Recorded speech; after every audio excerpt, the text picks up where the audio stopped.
Hello, my name is Sam Bloom.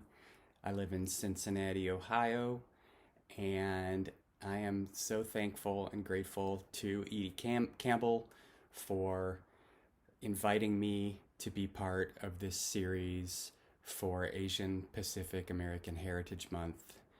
I'm going to cheat a little bit though, sorry, Edie, and talk about more than one book.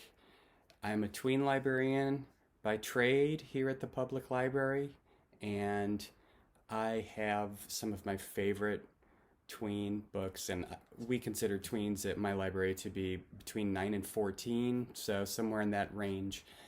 Excuse me. And I'm going to just really quickly, I wish I had more time with each of them, but I'm just going to really quickly just kind of shout them out. They're all wonderful books. Ahimsa by Supriya Kelkar, Amal Unbound by Aisha Saeed, Front Desk by Kelly Yang, The House That Lou Built by May Respicio, The Serpent's Secret, and really this entire series by Sayantani Dasgupta, Midsummer's Mayhem, you see the bookmark here. My daughters and I, this is our bedtime read right now. It's a wonderful book by Rajni Laraka. Other Words for Home by Jasmine Warga. Jasmine lived in Cincinnati, and much of this book takes place in Cincinnati, which is exciting because we don't get very many books set here. And speaking of Cincinnati, here's a local author, Intisar Kanani. She's got this great adventure fantasy series, The Sunbolt Chronicles, and then she also has a book that just came out called Thorn. She's well worth checking out, Intisar Kanani. The Vanderbeeker series, of course, is a big favorite here by Karina Yan Glaser, and Grace Lynn's wonderful series, which began with Where the Mountain Meets the Moon, and then Starry River of the Sky, and this is my personal favorite from the series, When the Sea Turned to Silver.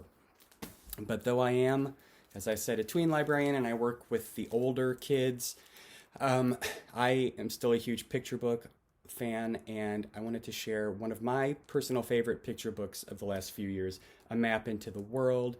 It's by Kao Kalia Yang and illustrated by Seo Kim. So this book follows a young Hmong girl, Bandao. She and her family have just moved, and I believe the author based this on kind of partially on her own childhood when she moved to St. Paul, Minnesota, when she was somewhere around 6, and they move in across the street from a nice elderly couple named Bob and Ruth. I love this seat that they're sitting on out in the yard. Reminds me of something I would have seen growing up in Indiana. And this is really a book that it's kind of Bandao experiencing the seasons for the first time. In the Midwest, we really do have seasons. I mean, they're big time, especially in some place like Minnesota. And so I love the color palette on the different pages. There are lots of earth tones just throughout, but I like this page here where we're kind of seeing the fall colors, and you can see Bob there raking the leaves. Here we are with winter. Bandao has brought in a snowball to save for her baby brothers, and of course we know how that'll turn out. I wanted to share my favorite 2 spreads. It's a really great page turn here, but I love this. This is kind of, especially in Minnesota, the end of winter, beginning of spring, all just kind of mushes together, and it's cold and gloomy. And I love the way that this has been captured here. It's very lonely looking with that airplane.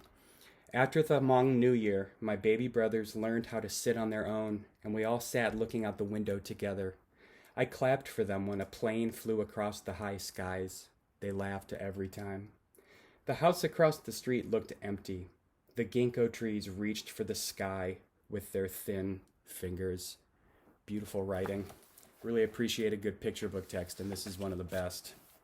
I love on the next page, she's got this worm here.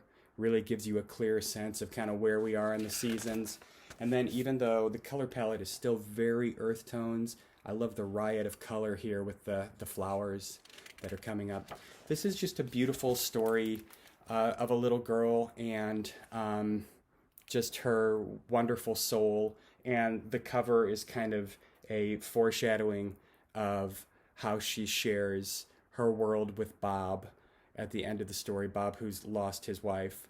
It's lovely, and I think you all should buy it if you haven't already. So I'm going to sign off there. Thanks again, Edie. Happy Asian Pacific American Heritage Month, to everybody. I hope you all have a wonderful day. Take care.